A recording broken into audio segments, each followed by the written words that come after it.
বন্ধু, তুই তো অনেকদিন পরে শহর থেকে গ্রামে আসলি। হুম। আসতে কোনো অসুবিধা হয় নাই তো? না, কোনো সমস্যা হয়নি, ঠিক মতোই আসছি। আমার গ্রামে আইসে কেমন লাগতেছে? অনেক ভালো লাগতেছে। অনেক আগে একবার আইছিলাম তো, তারপর তো আর আসা হয়নি। অনেক ভালো লাগতেছে।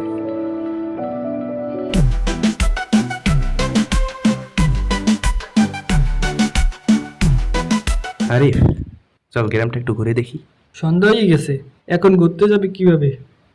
আরে, সন্ধ্যার পরে তো ঘুরতে মজা, চল। শোন, এটা একটা জঙ্গলি এলাকা, সন্ধ্যার পরে ঘোরাঘুরি করা ঠিক হবে না। আর দূর চল তো, চল আয়, চল। আরে, এখন যা ঠিক হবে না। আরে চল তো, আমার চল। কথা শোন না। আরে এখন চল। যা ঠিক হবে আরে না, চল তো, সন্ধ্যা হয়ে আয়, গেছে। আয়। না না।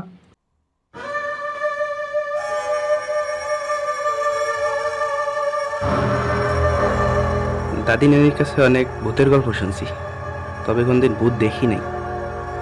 শুনছি এই জায়গায় নাকি ছায়া দেখা যায়। এই জায়গা তো কোনো মহিলা থাকে না, সায়া আসবে কোথা থেকে? ছায়া না, ছায়া, ছায়াপথ। এই জায়গা রাতের পরে তো কেউ আসে না, তুই আসলি কেন? ইউটিউব কন্টেন্ট, নতুন একটা ইউটিউব চ্যানেল খুলছি, ভূতের ভিডিও করি, তাহলে ভাইরাল হয়ে যাবে।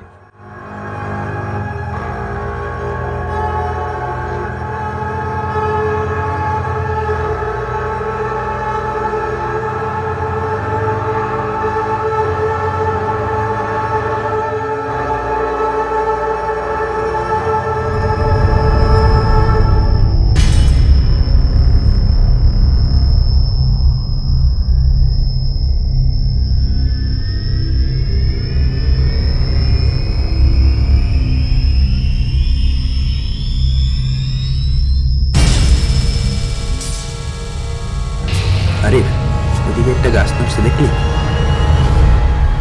না, কিন্তু আমি কারো নিঃশ্বাসের শব্দ শুনলাম। ফিরে যা।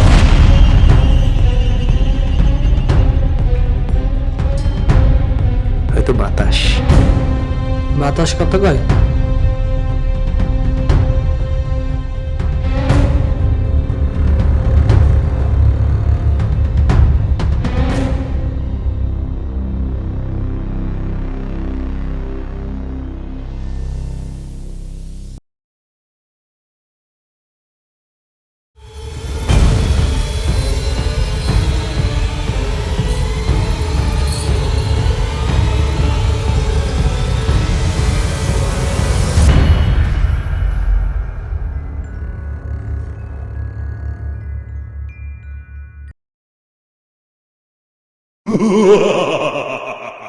ফিরে যা।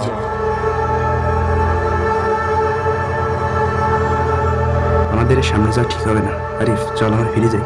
কেন ফিরে যাবি? চল আরো সামনে যাই।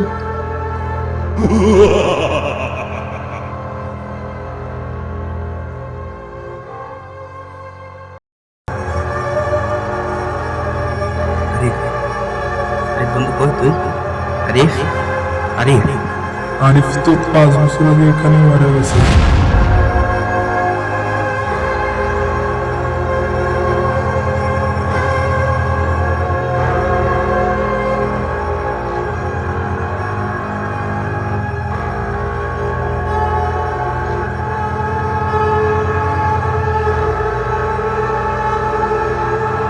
আরিফ 5 বছর আগে মারা গেছে, তাইলে আপনি কে? আত্মা। কার? আরিফের।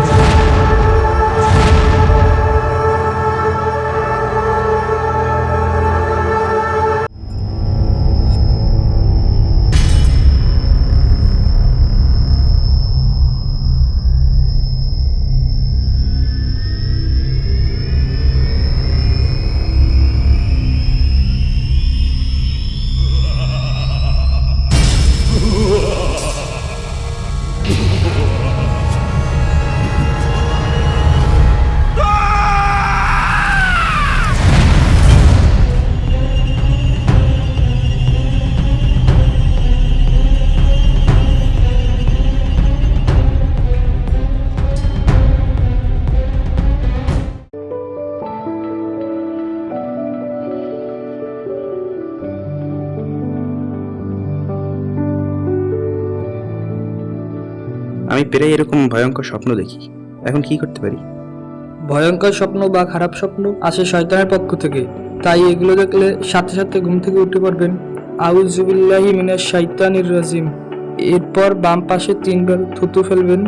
উযু করে 2 রাকাত নফল নামাজ পড়বেন, এতে মনের ভয় দূর হবে। এবং প্রতিদিন ঘুমানোর আগে আয়াতুল কুরসি, সূরা আল ফালাক, সূরা আন নাস, সূরা ইখলাস আর ঘুমের দোয়া আল্লাহুম্মা বিসমিকা আমুতু ওয়া আহইয়া, এগুলো পরে ঘুমালে আল্লাহ তাআলা আমাদেরকে হেফাজত করবে আর খারাপ স্বপ্ন আসবে না ইনশাল্লাহ।